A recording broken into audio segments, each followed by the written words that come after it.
കേന്ദ്ര സഹമന്ത്രി ശ്രീ കൊടിക്കുന്നിൽ സുരേഷാണ് ഇന്ന് മുഖാമുഖത്തിലെ അതിഥി. നമസ്കാരം. ആദ്യമേ അഭിനന്ദനങ്ങൾ. രണ്ടാം UPA സർക്കാർ അധികാരമേൽക്കുമ്പോൾ ശ്രീ കൊടിക്കുന്നിൽ സുരേഷ് മന്ത്രിയാകുമെന്നൊരു പ്രചരണമുണ്ടായിരുന്നു. പക്ഷേ അന്ന് അതുണ്ടായില്ല. ഈ വൈകിയ വേളയിൽ താങ്കൾ ഇത് പ്രതീക്ഷിച്ചിരുന്നു? ഒരിക്കലും ഞാൻ പ്രതീക്ഷിച്ചിരുന്നില്ല. പക്ഷേ ഇപ്പോഴാണ് കാര്യങ്ങൾ എനിക്ക് എൻ്റെ സാഹചര്യം ഒത്തുവന്നത് ഇപ്പോഴാണെന്ന് തോന്നുന്നു. അതുകൊണ്ട് ഇപ്പോൾ ഞാൻ മന്ത്രിയായി. പക്ഷേ ഈ രണ്ടാം UPA കാലത്ത് മാത്രമല്ല, ഞാനൊരിക്കലും അങ്ങനെ ഒരു മന്ത്രി സ്ഥാനത്തേക്ക് വരും എന്ന് സ്വപ്നത്തിൽ പോലും എനിക്ക് വിചാരിക്കാൻ കഴിയാത്തൊരു സാഹചര്യത്തിലാണ് ഞാൻ വന്നത്. കാരണം എല്ലാവർക്കും അറിയാം, ഞാനൊരു സാധാരണ കുടുംബത്തിൽ വന്നതാണ്. പട്ടിണിയും ദാരിദ്ര്യവും കഷ്ടപ്പാടുകളുടെയും നടുവിലൂടെ വന്നതാണ്. അപ്പോൾ ഒരു മന്ത്രിസ്ഥാനമൊക്കെ പെട്ടെന്ന് ആഗ്രഹിക്കാൻ തക്ക രീതിയിലുള്ള ഒരു ആയോ എന്നുള്ള സംശയം പലപ്പോഴും ഞാൻ ഇട്ടിരുന്നു. അപ്പോൾ അതുകൊണ്ട് തന്നെ മന്ത്രിസ്ഥാനത്തിന് വേണ്ടിയുള്ളൊരു കരുക്കൾ നീക്കുകയോ മന്ത്രിസ്ഥാനം കിട്ടുന്നതിന് വേണ്ടിയുള്ള സമ്മർദ്ദങ്ങൾ പലതരത്തിലും ചെയ്യുകയോ ഒന്നും ഞാൻ ചെയ്തിട്ടില്ലായിരുന്നു. ഇപ്പോൾ പാർട്ടി ഹൈക്കമാൻഡും കോൺഗ്രസ് അധ്യക്ഷ സോണിയാജിയും അതോടൊപ്പം തന്നെ പ്രധാനമന്ത്രിയും തീരുമാനിച്ചപ്പോൾ സീനിയോറിറ്റിയും മറ്റുമൊക്കെ നോക്കിയപ്പോൾ എന്നെയും അതിൽ പരിഗണിച്ചു എന്നാണ്. ശ്രീ AK ആൻ്റണിയുടെ ഒരു പ്രത്യേക താല്പര്യം ഇതിലുണ്ട് എന്ന് പറഞ്ഞാൽ എങ്ങനെ അതിനോട് പ്രതികരിക്കും? തീർച്ചയായും AK ആൻ്റണി എന്നോട് പ്രത്യേകമായ താല്പര്യവും വാത്സല്യവും എല്ലാ കാലത്തും കാട്ടിയിട്ടുണ്ട്. അദ്ദേഹം KPC പ്രസിഡൻ്റ് ആയിരുന്നപ്പോഴും അല്ലെങ്കിൽ ദേശീയ നേതൃത്വത്തിൽ നിൽക്കുമ്പോഴും സമൂഹത്തിൻ്റെ അടിത്തട്ടിലുള്ള വിഭാഗങ്ങളെ പാർട്ടിയുടെ മുഖ്യധാരയിൽ കൊണ്ടുവരാൻ വേണ്ടി ഒരുപാട് അദ്ദേഹം പ്രവർത്തിച്ചിട്ടുണ്ട്. എന്നെപ്പോലെ തന്നെ അടിസ്ഥാന വർഗത്തിൽപ്പെട്ട കടന്നു വരുന്നവർക്ക് പ്രോത്സാഹനം നൽകുന്ന, അവരെ കൈത്താങ്ങായി നിൽക്കുന്ന ഒരു നേതാവായിരുന്നു ശ്രീ AK ആൻ്റണി എന്ന അനുഭവങ്ങളിൽ നിന്ന് എനിക്ക് മനസ്സിലായിട്ടുണ്ട്. പക്ഷേ എൻ്റെ കാര്യത്തിൽ അങ്ങനെ അമിതമായ മറ്റ് നേതാക്കന്മാർ ചെയ്യുന്നതിലുള്ള അമിതമായ ഒരു വാത്സല്യമോ അമിതമായ ഒരു പ്രോത്സാഹനമോ അനാവശ്യമായ ഇത് ഉണ്ടായിട്ടില്ല. എനിക്ക് അർഹത ഉണ്ട് എന്ന് അദ്ദേഹത്തിന് തോന്നിയപ്പോൾ അദ്ദേഹവും എന്നെ സഹായിക്കുന്നവരുടെ കൂട്ടത്തിലുണ്ടായി എന്നുള്ളതാണ്. കരുണാകരനെ പോലുള്ള രാഷ്ട്രീയ വാത്സല്യം AK ആൻ്റണിക്ക് ഇല്ല എന്നുള്ളതാണോ? എൻ്റെ അനുഭവത്തിൽ നിന്ന് മനസ്സിലാക്കുന്ന AK ആൻ്റണിയുടെ ഒരു പ്രത്യേകത എന്ന് പറഞ്ഞാൽ അദ്ദേഹത്തെ ആർക്കും പെട്ടെന്ന് കീഴടക്കാൻ പറ്റത്തില്ല, ആർക്കും അദ്ദേഹത്തെ പെട്ടെന്ന് സ്വാധീനിക്കാനും പറ്റത്തില്ല. എന്നാൽ മറിച്ച് ചില നേതാക്കളെ പെട്ടെന്ന് സ്വാധീനിക്കാൻ പറ്റും, പെട്ടെന്ന് കീഴടക്കാൻ പറ്റും, ആഗ്രഹിക്കുന്ന കാര്യങ്ങൾ പെട്ടെന്ന് നേടിയെടുക്കാൻ കഴിയും. പൊളിറ്റിക്സിൽ നമ്മൾ കാണുന്നതാണ്. എന്നാൽ AK ആൻ്റണി എന്ന് പറയുന്ന ഒരു രാഷ്ട്രീയ നേതാവിനെ സംബന്ധിച്ചിടത്തോളം നമ്മൾ എത്രയൊക്കെ പൊക്കി പറഞ്ഞാലും, എത്രയൊക്കെ സ്തുതി പാടിയാലും, എത്രയൊക്കെ പുകഴ്ത്തിയാലും അദ്ദേഹത്തിന് ഓരോരുത്തരെക്കുറിച്ചൊരു കാഴ്ചപ്പാടുണ്ട്. അതിനപ്പുറത്തേക്ക് ഈ പുകഴ്ത്തൽ കൊണ്ടോ ഈ വാഴ്ത്തിയത് കൊണ്ടോ അല്ലെങ്കിൽ ഈ അവദാനങ്ങൾ പറഞ്ഞതുകൊണ്ടോ അദ്ദേഹത്തിൻ്റെ മനസ്സ് മാറ്റാൻ കഴിയില്ല. അതാണ് AK ആൻ്റണി ഞാൻ കണ്ടിട്ടുള്ള പ്രത്യേകത. താങ്കൾക്ക് വേണ്ടി ഒരു സമ്മർദ്ദം സംസ്ഥാന തലത്തിൽ നിന്ന് ഉണ്ടായിട്ടില്ല എന്നുള്ളത് വാസ്തവമാണ്. അത് താങ്കൾ ചിന്തിച്ചിട്ടുണ്ടോ? അല്ല, കേന്ദ്രമന്ത്രിമാരെ തീരുമാനിക്കുന്നത് കോൺഗ്രസിനെ സംബന്ധിച്ചിടത്തോളം പ്രധാനമന്ത്രിയും അതുപോലെ കോൺഗ്രസ് പ്രസിഡൻറ്റും കൂടി ചേർന്നാണ് കേന്ദ്രമന്ത്രിമാരെ തീരുമാനിക്കുന്നത്. അപ്പോൾ ഓരോ സംസ്ഥാനത്തിൻ്റെയും പ്രാതിനിധ്യം, അവിടുത്തെ തന്നെ പലതരത്തിലുള്ള ഇക്വേഷൻസ് ഇതൊക്കെ പരിഗണിച്ച് വരുമ്പോൾ സ്വാഭാവികമായും ചില തീരുമാനങ്ങൾ എടുക്കുമ്പോൾ ചിലരെ മാറ്റി നിർത്തപ്പെടേണ്ടി വരുന്നു. പക്ഷേ അവരെ മാറ്റി നിർത്തിയത് പരിഗണിക്കേണ്ട ആളാണ് എന്നുള്ള ഒരു തോന്നൽ അപ്പോൾ തന്നെ നിലനിൽക്കുന്നു എന്നുള്ളതാണ്. പിന്നീട് അത് പരിഹരിക്കുന്നു എന്നുള്ളതാണ്. എൻ്റെ കാര്യത്തിൽ അതാണ് സംഭവിച്ചത്. രണ്ടാം UPA ഗവൺമെൻറ് ആരംഭത്തിൽ തന്നെ ഞാൻ മന്ത്രിയാകുമെന്ന് എല്ലാവരും പ്രവചിക്കുകയും മാധ്യമങ്ങൾ പറയുകയൊക്കെ ചെയ്തു. അതിന് കാരണം എനിക്ക് ഇത്രയും സീനിയോറിറ്റി ഉള്ളത് കൊണ്ടാണ്. കേരളത്തിൽ നിന്ന് ഇത്രയും സീനിയോറിറ്റി ഉള്ള, അല്ലെങ്കിൽ 6 പ്രാവശ്യം മുല്ലപ്പള്ളി രാമചന്ദ്രൻ ലോക്സഭ ജയിച്ചു, ഞാൻ 5 പ്രാവശ്യം ജയിച്ചു, 4ാം പ്രാവശ്യം ശ്രീ KV തോമസും PC ചാക്കോ, അങ്ങനെയാണ്. അപ്പോൾ മുല്ലപ്പള്ളി രാമചന്ദ്രനും അതുപോലെ തന്നെ പരിഗണിച്ചപ്പോൾ 5ാം പ്രാവശ്യമുള്ള എന്നെയും പരിഗണിക്കുമെന്നുള്ള ഒരു ധാരണയാണ് പൊതുവെ എല്ലാ ജനങ്ങൾക്കുണ്ടായിരുന്നത്, മണ്ഡലത്തിലെ ജനങ്ങൾക്കും മാധ്യമങ്ങൾക്കുണ്ടായത്. പക്ഷേ കേരളത്തിൽ അന്നത്തെ സാഹചര്യത്തിൽ ഓരോരുത്തരുടെയും മന്ത്രിസ്ഥാനത്തെ സംബന്ധിച്ച് പരിശോധിച്ചപ്പോൾ ആ ഒരു പട്ടികയിൽ ആ സമയത്ത് എനിക്ക് വരാൻ കഴിഞ്ഞില്ല. ഒരു അടിസ്ഥാന വർഗത്തെ ഇക്വേഷൻസ്, താങ്കൾ ഈ പറഞ്ഞ ഇക്വേഷൻസ് ഒക്കെ പരിഗണിക്കുമ്പോഴും പിന്തള്ളപ്പെട്ടു പോകുന്ന ഒരു അവസ്ഥയായിരുന്നു ഉണ്ടായിരുന്നത്.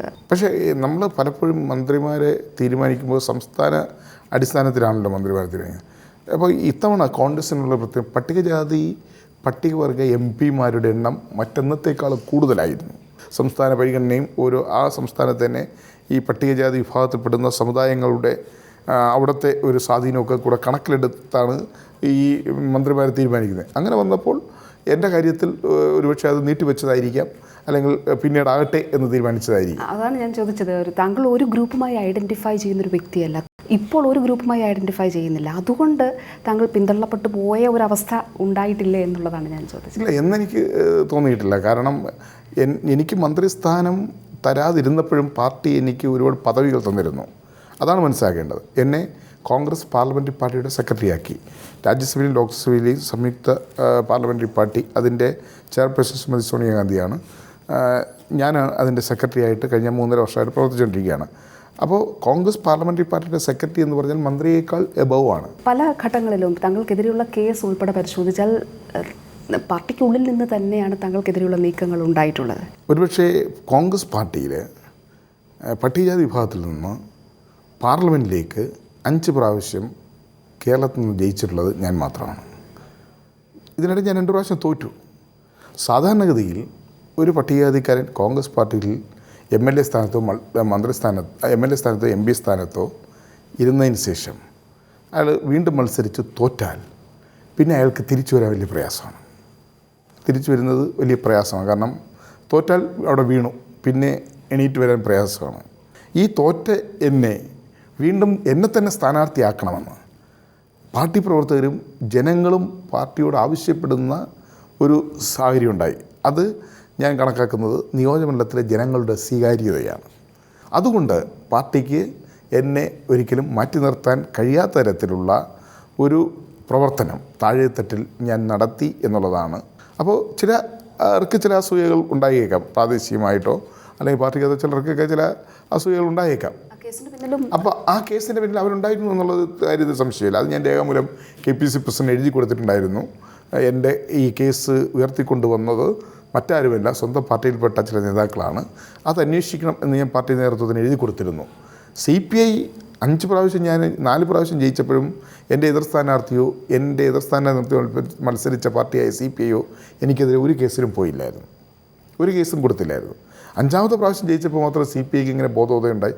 അപ്പോൾ അവരെയും കൂടി ഈ കേസിലേക്ക് കൊണ്ടുവന്നത് കോൺഗ്രസിനകത്തുള്ള ചില ആളുകളാണ്. അത് വളരെ വ്യക്തമായി തന്നെ ഞാൻ KPC നേതൃത്വത്തിന് എഴുതി കൊടുത്തതാണ്. പക്ഷേ KPC നേതൃത്വം അതൊരു സീരിയസ് ആയിട്ട് എടുക്കുകയോ ഒരു അന്വേഷണത്തിലൂടെ ആ വസ്തുതകൾ കണ്ടെത്തുവാനോ തയ്യാറായില്ല. എനിക്കതിൽ പരാതിയില്ല. പാർട്ടി ഓരോ പോസ്റ്റിലിരിക്കുമ്പോഴും കഠിനാധ്വാനത്തിലൂടെ പ്രവർത്തിച്ച് മുന്നോട്ട് വരുമ്പോൾ മാറ്റി നിർത്താൻ പറ്റാത്ത ഒരു സാഹചര്യത്തിലേക്ക് വന്നതുകൊണ്ടാണ് എനിക്ക് ഈ ഒരു പദവിയിലേക്കും ഈ ഒരു തലത്തിലേക്ക് വരാൻ കഴിഞ്ഞത്. അതിൽ ചിലർക്ക് അസൂയ ഉണ്ടായേക്കാം. അവർ ഈ കൊല്ലം കേന്ദ്രീകരിച്ച് ആണ് അവരത് നടത്തുക. കാരണം ഞാൻ തിരുവനന്തപുരത്ത് കൊല്ലത്ത് വന്ന് കൊല്ലം പൊളിറ്റിക്സിൻ്റെ എൻ്റെ രാഷ്ട്രീയ പ്രവർത്തനത്തിൻ്റെ ബേസായി. അപ്പോൾ ഇവിടെ എന്ന് ഞാൻ എങ്ങനെയെങ്കിലും പോയി കിട്ടുക എന്നുള്ളത് അവരാഗ്രഹിച്ചിരുന്നു. കാരണം എന്നെ തോൽപ്പിക്കാൻ പലപ്പോഴും ശ്രമിച്ചു. ചില സമയത്ത് ഞാൻ തോറ്റു. ആ തോറ്റപ്പോഴും ഞാൻ വീണ്ടും വളരെ വീര്യത്തോടു കൂടി അല്ലെങ്കിൽ വളരെ വർദ്ധിത വീര്യത്തോടുകൂടി ഞാൻ തിരിച്ചു വന്നു. അപ്പോൾ അങ്ങനെയും എന്നെ ഇവിടെ നിന്ന് ഒഴിവാക്കാൻ പറ്റുന്നില്ല. എന്നാൽ പിന്നെ ഈ കേസ് എങ്ങനെയെങ്കിലും തിരഞ്ഞെടുത്തൊരു കേസാക്കി അതിലൂടെ എങ്ങനെയെങ്കിലും നമ്മുടെ രാഷ്ട്രീയം അവസാനിപ്പിക്കാൻ പറ്റുമെന്ന് നോക്കി. അതിൽ അവർ ഹൈക്കോടതിയിൽ അവർക്ക് വിജയമുണ്ടായി. പക്ഷേ സുപ്രീം കോടതി എനിക്ക് അനുകൂലമായി വിധിച്ചു. ഇടതുപക്ഷത്ത് നിലയുറപ്പിച്ചിരുന്ന KPMS പോലെയുള്ള സംഘടനകളെ ഒരു UDF അനുകൂല തലത്തിലേക്ക് എത്തിച്ചതിൽ വലിയ പങ്ക് വഹിച്ചിട്ടുള്ള ആളാണ് താങ്കൾ. പട്ടികജാതി വിഭാഗത്തിൻ്റെ ഇടയിൽ പ്രത്യേകിച്ചും കേരള പുലിയർ മഹാസഭയിലുള്ള ഞാൻ ഇപ്പോൾ MP ആയ ഈ കാലഘട്ടങ്ങളിലൊക്കെ തന്നെ ഞാൻ ഈ കോൺഗ്രസ്സിനകത്ത് വരുന്ന ഈ പട്ടികജാതി നേതാക്കൾ അവർ ഈ സ്ഥാനങ്ങളിലേക്ക് വന്നാൽ പിന്നെ സമുദായമായിട്ടുള്ള അവരുടെ ബന്ധം കുറയുകയാണ്. അവർ പിന്നെ സമുദായത്തോട് അങ്ങ് അടുക്കാറില്ല. അവരുടേതായ കാര്യങ്ങളായിട്ട് പോവുകയാണ്. ഞാൻ അങ്ങനെയല്ല. എന്നെ സംബന്ധിച്ചിടത്തോളം ഞാനാക്കിയതും എന്നെ ഈ ഒരു പദവികളിലേക്ക് കൊണ്ടുവരുന്നതിനും ഉള്ള അവസരം ഒരുക്കിയത് ഞാൻ ഈ സമുദായത്തിൽ ജനിച്ചത് കൊണ്ടാണ്. അപ്പോൾ സ്വാഭാവികമായിട്ടും ആ സമുദായത്തിൻ്റെ മൊത്തത്തിൽ കിട്ടിയ സമുദായത്തിന് മൊത്തത്തിൽ കിട്ടിയ ഒരു അംഗീകാരമാണ് എനിക്ക് ലഭിച്ച ഈ സ്ഥാനം. അപ്പോൾ അത് ഉപയോഗിച്ച് എത്രത്തോളം സമുദായത്തിന് ഗുണകരമായി ഈ പ്രവർത്തിക്കാൻ പറ്റുമെന്ന് കൂടി ഞാൻ ആലോചിക്കാറുണ്ട്. അതിൻ്റെ അടിസ്ഥാനത്തിൽ KPMS പോലെ പുലിയാർമ സമുദായം, അതുപോലെ തന്നെ സിദ്ധനർ സമുദായം, അതുപോലെ ഒരുപാട് വിഭാഗങ്ങളുണ്ടല്ലോ, അവരുമായിട്ട് ഞാൻ നിരന്തരം ബന്ധപ്പെടാറുണ്ട്. ഇപ്പോൾ കേരള പുലിയാർ മാസ്റ്റർ ഒരു CPI ലൈനിൽ നിന്നവരാണ്. അതിനകത്ത് ചാത്തൻ മാസ്റ്റർ, PK രാഘവൻ, അത് നയിച്ചവർ ചാത്തൻ മാസ്റ്റർ, PK രാഘവൻ ഇങ്ങനെയുള്ളവരൊക്കെ തന്നെ CPIയുടെ ബന്ധമുള്ളവരായിരുന്നു. പക്ഷേ അവിടെ കോൺഗ്രസ്സുകാരായ നേതാക്കളെയോ കോൺഗ്രസ്സുകാരെയോ അതിൻ്റെ ഒരു പരിപാടിയിലും പങ്കെടുപ്പിക്കില്ലായിരുന്നു. പക്ഷേ ഞാൻ MP ആയി വന്നതിന് ശേഷം എല്ലാ പ്രാവശ്യവും തിരുവനന്തപുരത്ത് അയ്യങ്കാളി ജയന്തിക്ക് തിരുവനന്തപുരത്ത് വെള്ളയമ്പല സ്ക്വയറിൽ പോയി അയ്യങ്കാളി പുഷ്പാർച്ചന നടത്തും. ആ ഒരു ഐഡൻറ്റിഫിക്കേഷൻ ഞാൻ ഏറ്റെടുത്തു.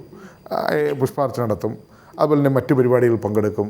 അയ്യങ്കാളിക്ക് വേണ്ടി ഒരു സ്മാരക സ്റ്റാമ്പ് പോലും ഉണ്ടായിരുന്നില്ല. ഞാൻ 1999-2004 MP ആയിരുന്ന കാലഘട്ടത്തിലാണ് മഹാത്മാശ്രീ അയ്യങ്കാളിക്ക് പോസ്റ്റൽ ഡിപ്പാർട്ട്മെൻറ്റിനെ കൊണ്ട് അന്ന് റാംവിലാസ് പ്രസാദ് ഒരു പോസ്റ്റൽ സ്റ്റാമ്പ് ഇറക്കി.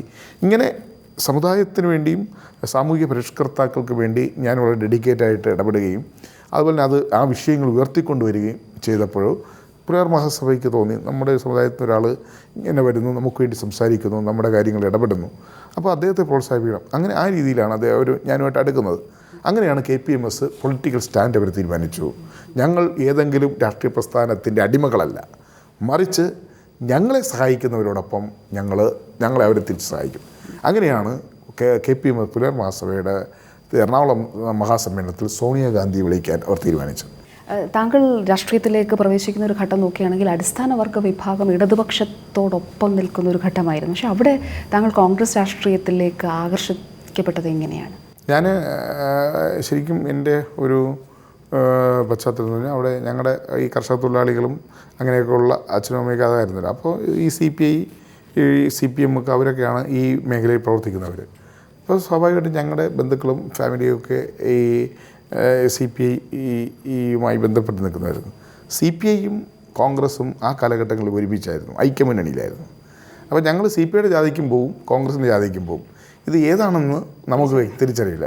പക്ഷേ ഞാൻ സ്കൂളിൽ പഠിക്കുമ്പോൾ CPIയുടെ വിദ്യാർത്ഥി സംഘടന സ്കൂളുകളിൽ ഇല്ല. അപ്പോൾ നമ്മളൊരു CPMനെതിരെ CPM ആണ്. കാരണം CPI അന്ന് ഐക്യമുന്നണിയോടും കോൺഗ്രസിനോടൊപ്പം നിൽക്കുകയാണ് 78-ന് മുമ്പുള്ള കാലഘട്ടം. അപ്പോൾ ഞങ്ങൾ സ്കൂളിൽ വരുമ്പോൾ CPIയുടെ വിദ്യാർത്ഥി ASF സ്കൂളില്ല, അവിടെ KSU ആണ്. അപ്പോൾ ഞങ്ങളുടെ ധാരണ ഈ CPIയും കോൺഗ്രസും ഇതെല്ലാം ഒന്നാണെന്നും ഈ KSU ആണ് അതിൻ്റെ വിദ്യാർത്ഥി സംഘടന, അതിൽ പ്രവർത്തനം ആരംഭിച്ചു. അങ്ങനെയാണ്. പിന്നീട് 8ാം ക്ലാസ് 9ാം ക്ലാസ് വരുമ്പോഴാണ് പിന്നെ മനസ്സിലായത് ഈ CPIയുടെ വിദ്യാർത്ഥി ASF ആണെന്നും ഇത് കോൺഗ്രസിൻ്റെ വിദ്യാർത്ഥി, ഇത് രണ്ടാണെന്നും എന്ന് മനസ്സിലായി. അപ്പോൾ എനിക്ക് പിന്നെ തിരിച്ച് CPIയിലേക്കോ ASFയിലേക്കോ പോകാൻ കഴിയാത്ത രീതിയിൽ ഞാൻ KSUവിനെ അത്രയധികം മാനസികമായി KSU എന്ന വിദ്യാർത്ഥി പ്രസ്ഥാനത്തെ സ്വീകരിക്കുകയും അതിൻ്റെ മുന്നണി സ്കൂൾ ലെവലിൽ അതിൻ്റെ ഏറ്റവും വലിയ പ്രവർത്തകനായി മാറുകയും ചെയ്തു. കേരളത്തിലെ കോൺഗ്രസ് രാഷ്ട്രീയത്തിലേക്ക് വരികയാണെങ്കിൽ ഗ്രൂപ്പ് പ്രവർത്തനം അത് പാർട്ടി എത്രത്തോളം ദോഷകരമായി ബാധിക്കുന്നുണ്ട്? അല്ലേ, ഗ്രൂപ്പ് എന്ന് പറയുന്നത് കോൺഗ്രസ്സിന് എല്ലാ കാലത്തും ഉണ്ടായിട്ടുണ്ട്. പക്ഷേ ആ പ്രവർത്തനം ഒരിക്കലും പാർട്ടിയെ ദോഷപ്പെടുത്തുന്ന രീതിയിലാകരുത് എന്ന് ചിന്തിക്കുന്ന ഒരാളാണ് ഞാൻ. ഗ്രൂപ്പ് നമുക്ക് ഇന്നോ നാളെയോ ഒഴിവാക്കാൻ കോൺഗ്രസ് രാഷ്ട്രീയത്തിൽ പറ്റില്ല. പക്ഷേ ഗ്രൂപ്പ് നമുക്ക് ഉള്ളപ്പോഴും തന്നെ പാർട്ടിയാണ് വലുത്. ചുവരുണ്ടെങ്കിലേ നമുക്ക് ചിത്രം വരയ്ക്കാൻ കഴിയുള്ളൂ. അതുകൊണ്ട് പാർട്ടിക്ക് അതീതമായിരിക്കണം. പാർട്ടിയെ വിസ്മരിച്ചുകൊണ്ട് ഗ്രൂപ്പാണ് വലുത്, പാർട്ടിയല്ല എന്ന ഒരു തോന്നലിലേക്ക് പോകുന്നതിനോട് എനിക്ക് യോജിപ്പില്ല. കഴിഞ്ഞ ദിവസം PC ചാക്കോ നടത്തിയൊരു പരാമർശം താങ്കളുടെ ശ്രദ്ധയിൽപ്പെട്ടിരിക്കും. ഗ്രൂപ്പിൻ്റെ ഭാഗമാണ് അല്ലെങ്കിൽ ഗ്രൂപ്പ് പ്രവർത്തനത്തിന് നേതൃത്വം കൊടുക്കുന്ന ആളാണ് KPC പ്രസിഡന്റ് രമേശ് ചെന്നിത്തല. അതുകൊണ്ട് അദ്ദേഹം ആ സ്ഥാനത്ത് തുടരാൻ യോഗ്യനല്ല, അദ്ദേഹം ഒരു മന്ത്രിയാകുന്നതാണ് നല്ലത് എന്ന് പറഞ്ഞു. തീർച്ചയായും അത് നമ്മൾ രണ്ടഭിപ്രായമായിട്ട് വന്നു. ചിലരതിനെ അനുകൂലിച്ചു, ചിലരതിനെ എതിർത്തു, ശക്തമായി എതിർത്തു. അങ്ങനെ ഇപ്പോഴും നിലനിൽക്കുകയാണ്. വ്യക്തിപരമായി എന്നെക്കുറിച്ച് പറഞ്ഞു, ഞാൻ അതിനകത്തൊരു കക്ഷി ആകുന്നില്ല, കക്ഷി ആകാനും പാടില്ല. കാരണം ഞാനിപ്പോൾ കേന്ദ്ര നേതൃത്വവുമായി ബന്ധപ്പെട്ട് നിൽക്കുന്ന ആളാണ്, കേന്ദ്രമന്ത്രിയാണ്, ദേശീയ രാഷ്ട്രീയത്തിൽ നിൽക്കുന്ന ആളാണ്. അപ്പോൾ സംസ്ഥാന രാഷ്ട്രീയത്തെക്കുറിച്ച് അല്ലെങ്കിൽ സംസ്ഥാന കോൺഗ്രസിനെ കുറിച്ച് എന്തെങ്കിലും അഭിപ്രായം പറയാൻ ഞാനിപ്പോൾ പറയുന്നത് ഒരിക്കലും ശരിയല്ല. അത് എനിക്ക് ഒരു ഉത്തരവാദിത്വം പാർട്ടി തന്നിരിക്കുകയാണ്. അത് കേന്ദ്രമന്ത്രി എന്ന നിലയിലുള്ള ഉത്തരവാദിത്വമാണ്. ആ ഉത്തരവാദിത്വത്തിൽ നിന്നുകൊണ്ട് ഞാൻ പ്രവർത്തിക്കുക എന്നുള്ളതാണ്. അതിനപ്പുറം ഞാനൊരു പാർട്ടി ചുമതലക്കാരനായിരുന്നു, എനിക്കത് പറയാം. യൂത്ത് കോൺഗ്രസിൻ്റെയും കേസിൻ്റെ കാര്യത്തിലേക്ക് വരികയാണെങ്കിൽ ശ്രീ VM സുധീരൻ പറഞ്ഞത് അത് പാർട്ടിയുമായി ബന്ധപ്പെട്ട കാര്യമാണെങ്കിൽ പോലും എയും ഐയും തമ്മിലുള്ളൊരു വിഭജനമാണ് നേതൃനിരയെ സംബന്ധിച്ച് നടക്കുന്നതെന്ന്. KSU യൂത്ത് കോൺഗ്രസിൻ്റെ കാര്യത്തിൽ വളരെയധികം നമുക്ക് KSU യൂത്ത് കോൺഗ്രസിൻ്റെ പ്രവർത്തനങ്ങൾ വളരെ നന്നായി പോകണമെന്ന് ആഗ്രഹിക്കുന്നത് ഞങ്ങൾ. കാരണം KSUയുടെയും യൂത്ത് കോൺഗ്രസിലൂടെയും രാഷ്ട്രീയ രംഗത്ത് കടന്നു വരുന്നവരും ഈ പദവികളെത്തിയവരുമാണ്. സ്വാഭാവികമായും KSUയും യൂത്ത് കോൺഗ്രസും എല്ലാ കാലത്തും ശക്തി ആർജിക്കണമെന്നും അതിനൊരിക്കലും തകർച്ച ഉണ്ടാകാൻ പാടില്ലെന്ന് ആഗ്രഹിക്കുന്നവരാണ് അതിലൂടെ കടന്നു വന്നിട്ടുള്ള നേതാക്കളായ ഞങ്ങളെല്ലാവരും.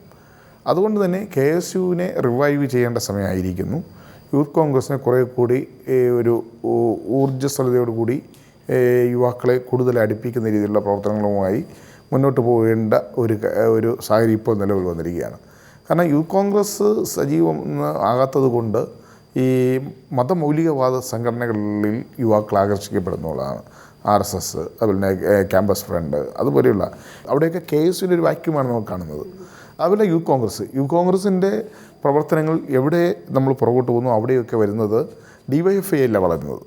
അവിടെ വളരുന്നത് ഈ മതമൗലികവാദ സംഘടനകളാണ്. അതുകൊണ്ട് നേതൃത്വം വളരെ ഗൗരവമായി തന്നെ ആലോചിച്ചുകൊണ്ട് ഈ ക്യാമ്പസുകളിൽ KSUണ്ടാകുന്ന തകർച്ച, ആ തകർച്ചയിൽ വരുന്നത് ഈ വർഗീയ ശക്തികൾ, മതമൗലികവാദികൾ, അവിടെ യൂത്ത് കോൺഗ്രസിൻ്റെ പ്രവർത്തനങ്ങൾ എവിടെ വീഴ്ച വരുന്നു അവിടെ വളർന്ന ചെറുപ്പക്കാരെ സംബന്ധിച്ചിടത്തോളം അത് ഇതുപോലുള്ള മൗലികവാദ സംഘടനകളിൽപ്പെട്ടവരാണ്. ഇത് കേരളത്തെ സംബന്ധിച്ചിടത്തോളം പാർട്ടി നേതൃത്വം ഗൗരവമായി കാണണമെന്നാണ്. ഈ ഗ്രൂപ്പ് ചിന്ത വെടിഞ്ഞുകൊണ്ട് ഒറ്റക്കെട്ടായിട്ടുള്ള ഒരു ആലോചന ഇതിൽ ആവശ്യമല്ലേ? തീർച്ചയായും യൂത്ത് കോൺഗ്രസ് KSUവിലും ഒരു റിവൈവൽ കാലഘട്ടം ആവശ്യമായി വന്നിരിക്കുന്നു. എന്നുവെച്ചാൽ യൂത്ത് കോൺഗ്രസിനും KSUവിൻ്റെയും അതിൻ്റെ പഴയ പ്രതാപത്തിലേക്ക് പോകണമെങ്കിൽ കോൺഗ്രസിൻ്റെ ഒരു ഇൻവോൾവ്മെൻറ്റ് വളരെ അത്യാവശ്യമാണ്. യൂത്ത് കോൺഗ്രസ്സുകാരെയും മാത്രം യൂത്ത് കോൺഗ്രസും KSUവിൻകാരെയും മാത്രം ആ സംഘടനയെ മെച്ചപ്പെടുത്താൻ വേണ്ടി ഏൽപ്പിച്ചാൽ മാത്രം പോരാ. പണ്ട് കോൺഗ്രസിൻ്റെ ഒരു സജീവമായ ഇടപെടൽ KSU യൂത്ത് കോൺഗ്രസിൻ്റെ പ്രവർത്തനം ഉണ്ടായിരുന്നു. ഇന്ന് KSUക്കാരും യൂത്ത് കോൺഗ്രസ്സുകാരെയും ഡിപ്പെൻഡ് ചെയ്യുന്നില്ല, കോൺഗ്രസ്സുകാർ അങ്ങോട്ട് തിരിഞ്ഞു നോക്കുന്നില്ല എന്നുള്ളൊരവസ്ഥയാണ്. കേരളത്തിൽ തെരഞ്ഞെടുപ്പിലൂടെ നേതൃത്വം വന്നിട്ടും കേരളത്തിലെ ക്യാമ്പസുകളിൽ KSUവിന് ചലനം ഉണ്ടാക്കാൻ കഴിഞ്ഞിട്ടില്ല. കോളേജ് യൂണിയൻ തിരഞ്ഞെടുപ്പുകൾ നമുക്ക് മെച്ചപ്പെട്ട പ്രകടനം കാഴ്ചവെക്കാൻ കഴിഞ്ഞിട്ടില്ല. സർവകലാശാല യൂണിയനുകളിൽ തിരിച്ചുവരവ് നടത്താൻ കഴിഞ്ഞിട്ടില്ല. അപ്പോൾ എന്തുകൊണ്ട് തെരഞ്ഞെടുപ്പ് നടത്തിയിട്ടും നമുക്ക് ഈ മുന്നേറ്റം ഉണ്ടാക്കാൻ കഴിയാതെ പോയിരിക്കുന്നത് എന്തുകൊണ്ടെന്ന് പാർട്ടി നേതൃത്വം ആലോചിക്കേണ്ട സമയമായിരിക്കുന്നു. തൊഴിൽ വകുപ്പ് സഹമന്ത്രി എന്ന നിലയിൽ പക്ഷേ താങ്കളുടെ മുന്നിൽ ആദ്യം കേരളത്തിൽ നിന്നെത്തുന്ന ഒരു വിഷയം നഴ്സിംഗ് മേഖലയിൽ എന്നുള്ളതായിരിക്കാം. നഴ്സിംഗ് മേഖലയിലെ ഒരു നിയമനിർമ്മാണം അത് കാലാകാലങ്ങളായി കേന്ദ്ര സർക്കാരിൻ്റെ മുന്നിലുള്ളത് തന്നെയാണ്. താങ്കൾ നേരിട്ട് കണ്ടിട്ടുള്ള പ്രശ്നങ്ങൾ കൂടിയാണ്. എന്ത് ചെയ്യാൻ കഴിയും? അല്ല, നഴ്സിംഗ് പ്രശ്നത്തെ സംബന്ധിച്ച് പറയുകയാണെങ്കിൽ അത് കേന്ദ്ര ഗവൺമെൻറ് നിലപാടെന്ന് പറയുന്നത് ഓരോ സംസ്ഥാനത്തും ഇപ്പോൾ നമ്മുടെ സ്വകാര്യ ഹോസ്പിറ്റലുകൾ അതിൻ്റെ രജിസ്ട്രേഷൻ മറ്റു കാര്യങ്ങളൊക്കെ സംസ്ഥാന ഗവൺമെൻറ്റുകളാണ്. അപ്പോൾ ഓരോ സംസ്ഥാനത്തും ഉള്ള സ്വകാര്യ ആശുപത്രികളിൽ ജോലി ചെയ്യുന്ന നഴ്സുമാർക്ക് മെച്ചപ്പെട്ട വേതന വ്യവസ്ഥകൾ അത് ലഭ്യമാക്കുന്നതിന് വേണ്ടി അതാത് സംസ്ഥാന ഗവൺമെൻറ്റുകൾ നിയമനിർമ്മാണം നടത്തണമെന്നുള്ളതാണ് കേന്ദ്ര ഗവൺമെൻറ്റിൻ്റെ സ്റ്റാൻഡ്. അതനുസരിച്ച് കേന്ദ്ര ഗവൺമെൻറ് കേന്ദ്ര ആരോഗ്യ വകുപ്പ് മന്ത്രാലയം, കേന്ദ്ര ആരോഗ്യ കുടുംബക്ഷേമ വകുപ്പ് മന്ത്രാലയം എല്ലാ സംസ്ഥാനങ്ങൾക്കും കത്തെഴുതി നഴ്സുമാരുടെ ഒരുപാട് സമരങ്ങൾ വരുന്നു. നഴ്സുമാർക്ക് പലയിടത്തും അവരുടെ ന്യായമായ ശമ്പളം നിഷേധിക്കുന്നു. അവരെ ഓവർ ടൈം പോലുള്ള ജോലികൾ ചെയ്യിപ്പിച്ചിട്ട് അവർക്ക് മതിയായ ശമ്പളം കൊടുക്കുന്നില്ല. അവരെ ബോണ്ട് വാങ്ങിച്ച് വച്ചിട്ട് അവരെ തുച്ഛമായ ശമ്പളത്തിന് ജോലി ചെയ്യിക്കുന്നു.